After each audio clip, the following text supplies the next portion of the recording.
La masturbation est bonne pour la santé.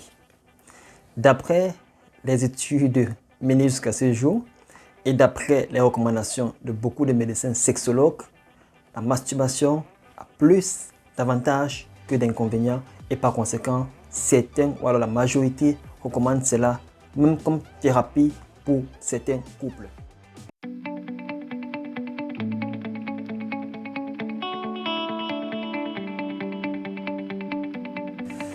Pour ceux qui viennent d'arriver sur cette chaîne, je suis Dr Joachim Kemny et sur cette chaîne, on parle de tout ce qui est santé, mentale, physique et sociale.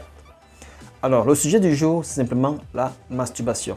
On va essayer de faire le point sur ce sujet. Et pour cela, j'ai demandé aux différents membres de poser les différentes questions et qu'aujourd'hui, on allait essayer de répondre à ces différentes questions beaucoup plus scientifiquement. D'accord. Donc là, j'ai eu vraiment beaucoup de réactions et vraiment merci pour vos réactions. C'est vrai qu'il n'y a pas eu beaucoup de commentaires, je m'attendais à cela. Il y a eu beaucoup de réactions, beaucoup plus en inbox. Et dans certains groupes où on est un peu plus à l'aise, où le sujet sexuel n'est pas vraiment un sujet tabou. Alors merci et comme je l'ai dit, on va essayer de répondre à toutes ces questions. Parce que carrément, les questions font carrément toute l'éducation sur le sujet. Alors la première question qui est revenue, parce qu'il y a plusieurs questions qui revenaient de manière récurrente. La première question était de savoir c'est quoi exactement la masturbation? Alors, en définition simple, on va dire, la masturbation, c'est le fait de se donner à soi le plaisir ou alors donner du plaisir sexuel à une autre personne par des gestes. Ça peut être avec des mains, ça peut être avec des différents objets. Et, entre guillemets, il y a quelqu'un qui a demandé est-ce qu'utiliser le concombre signifie qu'on est en train de se masturber? Oui, si on utilise des objets dans le but de pouvoir déclencher le plaisir sexuel, oui, c'est la masturbation. Une autre question encore, entre parenthèses, qui est venue, si on fait des petites caresses sous la douche, est-ce sur ces parties intimes, est-ce que cela signifie qu'on est en train de se masturber? Oui, si le but est de pouvoir se déclencher ce plaisir sexuel-là et qu'à la fin, il y a ce plaisir sexuel, oui, c'est toujours de la masturbation. Donc, pour répondre de manière simple à ces différentes questions-là, oui, c'est sa définition. Comme autre question, c'était de savoir pourquoi est-ce que les gens se masturbent. Alors, lorsqu'on fait des recherches et selon mon expérience à moi-même, avec les patients que moi j'ai eu, voilà les différentes réponses qui reviennent très souvent. Je le fais lorsque je suis stressé, ça permet de me détendre. Je le fais lorsque je m'ennuie, lorsque je n'ai rien à faire, lorsque je perds du temps et ça permet de faire passer du temps. Je le fais lorsque j'ai des difficultés à pouvoir dormir, cela me relâche et je dors facilement. Je le fais dans le but de pouvoir combler un manque sexuel ou alors combler une frustration sexuelle. Je le fais dans le but de apprendre à contrôler mon corps, à savoir quelles sont les parties que j'aime bien qu'on touche et désormais grâce à cela je peux mieux dire à mon partenaire ce qu'il doit faire et là il doit toucher afin que je puisse avoir du plaisir. Donc voilà un peu de manière récurrente quelques réponses que les gens ont. Mais récemment, j'ai eu une réponse encore plus inquiétante. Bon, je ne vais pas dire inquiétante, mais plus pertinente où la personne disait je le fais et j'ai encore accentué parce que j'ai eu à lire quelque part les médecins qui recommandaient que lorsque tu te masturbes de manière récurrente, cela permet de prévenir le cancer de la prostate. Alors, scientifiquement, tous ces éléments, jusqu'à présent, les hypothèses montrent que c'est vrai. Il y a des hypothèses qui montrent que c'est vrai. Pour tout ce qui est au départ en matière de relâchement et tout ce qui va avec, il faut savoir que lorsqu'il y a un acte sexuel, ou alors lorsqu'il y a la masturbation, à la fin, il y a une sécrétion d'endorphine, un neurotransmetteur du plaisir. Et lorsque ces neurotransmetteurs sont sécrétés, cela permet le relâchement musculaire et ces personnes sont détendues. Du coup, ça peut soulager le stress, l'ennui, ça peut agir comme somnifère. Et pour les personnes qui veulent apprendre à continuer leur corps, oui, ça peut également être un bon moyen pour apprendre à connaître son corps et pouvoir communiquer de façon plus sereine avec son partenaire. Pour la prévention du cancer de la prostate, oui, il y a des études qui ont été faites dessus. Et jusqu'à présent, c'est vrai que c'est encore des hypothèses, mais qui ont montré que voilà, les personnes qui ont des éjaculations fréquentes, que ce soit durant un rapport sexuel ou alors que ce soit en solo, lorsqu'il y a éjaculation, oui, cela permet de pouvoir sécréter le sperme et pouvoir protéger on va jusqu'à 19% de réduction de risque de pouvoir développer le cancer de la prostate plus tard. Donc, sur cette question également, voilà les preuves scientifiques là-dessus. Comme autre question, quels sont les effets sur la santé? Je pense que là, en répondant à pourquoi est-ce qu'on se masturbe, on a eu à répondre un peu à les effets sur la santé, beaucoup plus les effets bénéfiques. Maintenant, beaucoup de personnes demandaient quelles sont les conséquences négatives sur la santé. Il y a une personne qui a posé la question, est-ce que ça permet de réduire la taille du pénis? Alors, jusqu'à ce jour, il n'y a aucune étude qui a montré cela, que ça permet de réduire la taille. Non, pas du tout. Certains sexologues disent même que lorsque tu pratiques cela avec de la main, ça peut permettre, vu que la peau est un peu élastique, ça peut faire en sorte que ça a tendance à un peu grossir. Mais jusque-là, il n'y a rien qui prouve vraiment que ça grossit la taille du pénis. D'accord? Donc, il n'y a rien qui prouve que ça réduit, même que ça fait grossir la taille du pénis jusqu'à ce jour. Alors, les personnes demandaient est-ce que ça a des conséquences néfastes, notamment les troubles psychologiques sur la santé. Alors, moi, je vais me baser ici sur mon expérience personnelle et sur les personnes que j'ai eu à consulter. C'est vrai qu'ils sont très peu, mais quand même, la majorité des personnes que moi j'ai eu à consulter, ils sont venus vers moi parce qu'il y a eu vraiment des conséquences néfastes dans leur rapport avec les partenaires.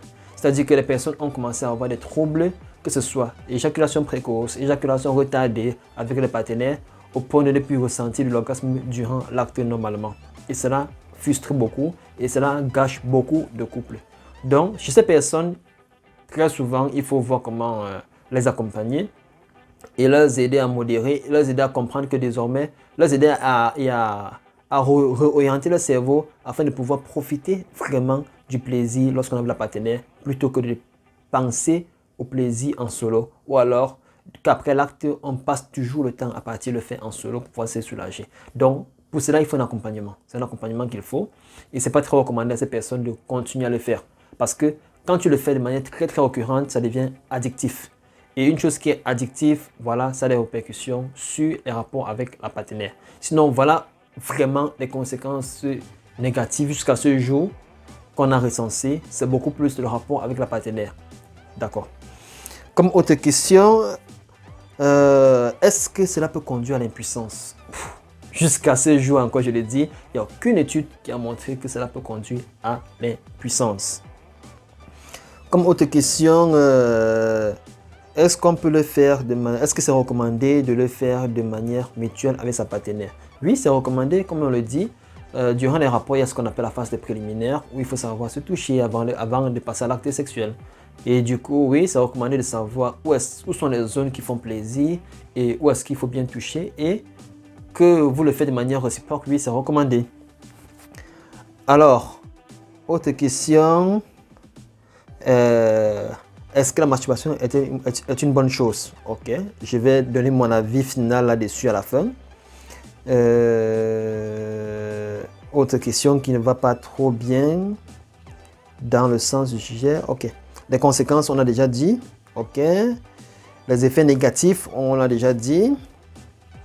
Ok, autre question, on passe sur le côté religieux. Est-ce que la masturbation est considérée comme un péché? Alors, il faut savoir que la religion ne dit pas des choses de manière explicite. Donc, dans les différents écrits, il n'y a nulle part où c'est écrit de manière explicite, à ma connaissance, que voilà, c'est un péché. Mais, lorsqu'on essaie de lire les paraboles, on peut interpréter cela et on peut comprendre que voilà, le but final, c'est de nous faire comprendre que oui, lorsque tu pratiques cet acte-là, tu es en train de commettre un péché. De manière implicite, oui, c'est un péché. Mais dire que c'est écrit comme ça, mot à ma connaissance, non. Mais voilà, c'est reconnu comme étant un péché. Je pense que là, j'ai balayé toutes les questions. Je vais revenir juste sur mon avis. Quelqu'un m'a demandé est-ce que c'est une bonne chose. Moi, je dirais que scientifiquement, les études prouvent, ou alors les études font des hypothèses en disant que c'est une bonne chose.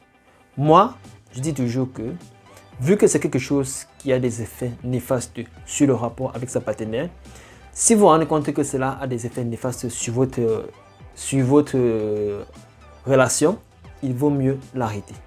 Il vaut mieux l'arrêter. Ou alors ne même pas le débuter. Parce que voilà, quand quelque chose devient addictif, ça devient encore plus compliqué de pouvoir la maîtriser. Alors, une dernière question que j'ai eu à voir, c'est que Les gens ont demandé est-ce que cela rend sous?